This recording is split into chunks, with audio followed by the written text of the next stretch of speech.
Let's just with a little finger, and let's make a wish on a star. As a dream we gave for going forever. I just want to picture some of future. I just want to imagine always fly with you. So down a miracle, I can join a happiness. No whisper in my ears. Friday to me. You are far if you wanna feel like a shine. This summer I feel myself feeling up my heart. Wanna hold your voice. As it fades, I go away in a dream. So I will hold your voice tightly. I wish was my heart.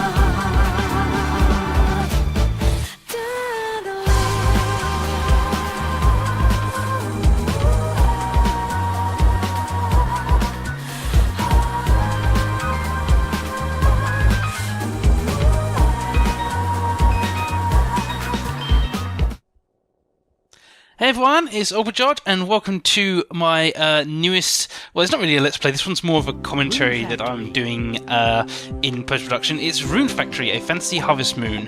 And since this is a commentary done in post-production, I thought I'd bring someone else along to say hello to my girlfriend. It's Maras. Hello! Hello. So, this is actually your game that I'm playing here, isn't it? Yes.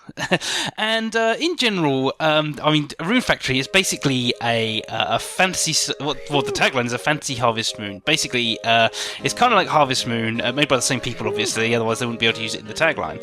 And it's in a fantasy setting, and so there are dungeons to explore as well as the usual Harvest Moon stuff. Did you enjoy that enjoy this game? Well, you obviously enjoyed it, but... Yeah, it's like Harvest Moon, but better, with fantasy elements and monsters and... like...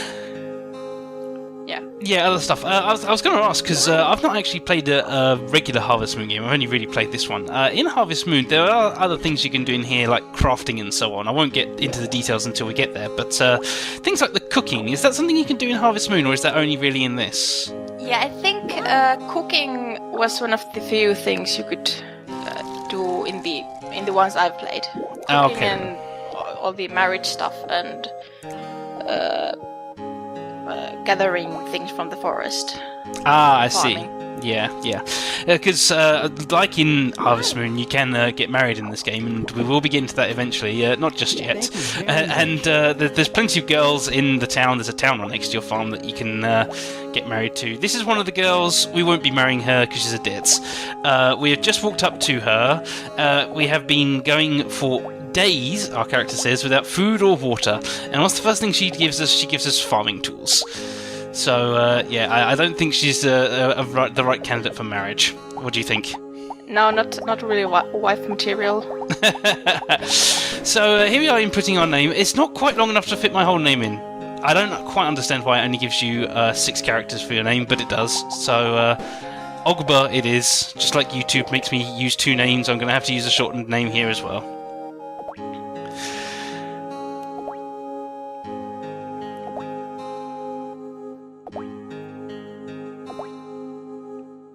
So here she is explaining to us that we're going to use her farm because she's a slave driver. She'll never admit it, but she expects you to work on her farm. She doesn't pay you. I don't know where she gets her money from, mind you, because once you're working on her farm, you get to sell all the stuff and so on. She's not worked on her farm for years. Here's me walking around showing off. Yes, you can use the directional buttons to move, and you can press select to turn your little square on and off. Never turn that square off. That square is the most useful thing in the game. If you turn it off, you're playing on hard mode. And here's all the menu, and we'll probably be going into most of those menus sooner or later. Maybe not the one about the monster that's with you in your party, because you can have a monster accompany you into the dungeons in this game, and I find that mechanic completely useless. Yeah, it's useless. I never found any good use for it. Yeah, the monster... AI isn't good enough. Yeah. Speaking of monsters, here's a monster now that's invading the farm. Oh dear. What I should do, and maybe I'll do this in a separate little recording session, I'm completely unsure if you can die to this monster, and if you do, what happens. I suspect you just get taken to the doctor's office, which is in the town, but I don't know. I mean, the monster did take off some of our HP there, so you never know. I might record some of that later. And now we get this game's excuse for not killing things. We have a kind of magic on all of our tools and weapons called Retornen that sends the monsters back to the first forest where they came from. If the first forest is another name for heaven, then sure, why not? I mean, I don't know about you, but I think Retornen is just a really dumb excuse for we're not actually killing these things. Yeah, I'm not sure why why they felt that's necessary. I mean, right at the very, very end of the game, it kind of presents a small sort of moral, I won't say issue as much as just a moral message almost, but really it does. I mean, mindless monsters versus, what happens at the end of the game. Again, I don't really want to spoil too much of it.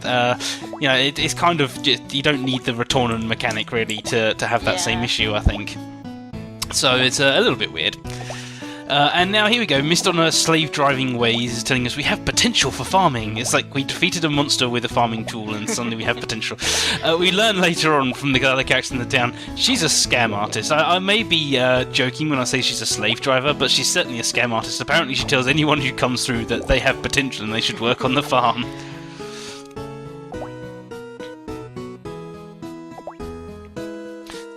So does the farm normally start out in a state like this in the Harvest Moon games where it's it's a mess. Yeah, the mess that you see on the farm here, most of it is weeds. Obviously, all the dried up weeds there, and all the green stuff is all various weeds. But there's also sticks and stones and stumps. The sticks and the small stones you can pick up. The stumps and the larger boulders you can't actually do anything about just yet. You will have to do those later in the game. And of course, I'll show off how to get rid of those because I don't like my farm being in a mess. I don't like rocks being everywhere. It messes things up. Oh, and here she's teaching us about the watering can. Now, the watering can is really funny. You can fill it up at this watering hole, and you can also fill it up with any water source in the game, any river that you find anywhere. How long did it take us to figure that one out? Because the game never tells you this. Probably like the second or third dungeon. Yeah, it's ridiculous that, I mean, the game tells you, oh yeah, and you can fill up your watering can at this watering hole, and that's it. It never tells you that you can fill it up anywhere else, but yes, you can fill up your watering can. There's rivers in the sort of outside farm area that you can fill up as well, if for some reason you wanted to. But yeah, you can just fill it up anywhere, and until we found that out, we were running back and forth to that watering hole. It was quite a disaster, I think. Yeah. Lots of time wasting. Yeah. Here we go. We're going to name the farm now. So I named myself Ogba, so should I name the farm George? What do you think? No. No? Okay then. What do you think I should name it?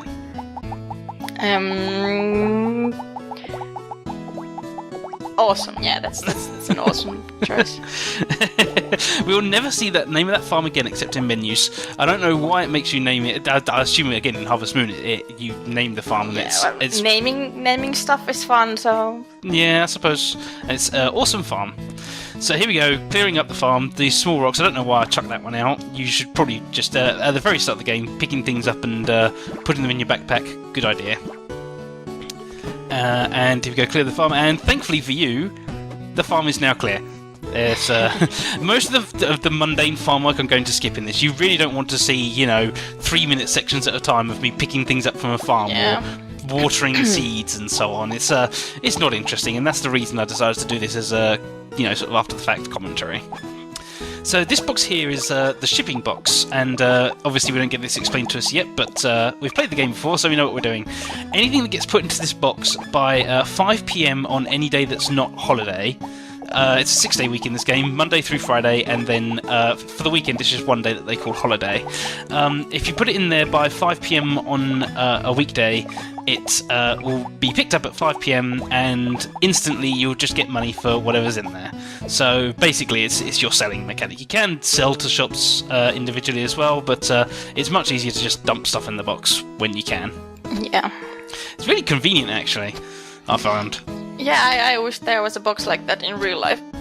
Would make online auctions much easier. Yeah, that's kind of what eBay is the box. I mean, it takes a little longer to work, but... And there we go, planting our seeds. It's really awkward how the seeds go in a square around you, because none of the tools will do that. All the tools will go into a square in front of you, which is what your little square is for. When you plant a seed, it goes into the squares around you. That's really awkward. When I first picked up this game again to do my practice run, when I found these seeds, I assumed that they would go in front of me, and they didn't. Yeah. So that's that part. Thanks for watching, everyone, and bye-bye.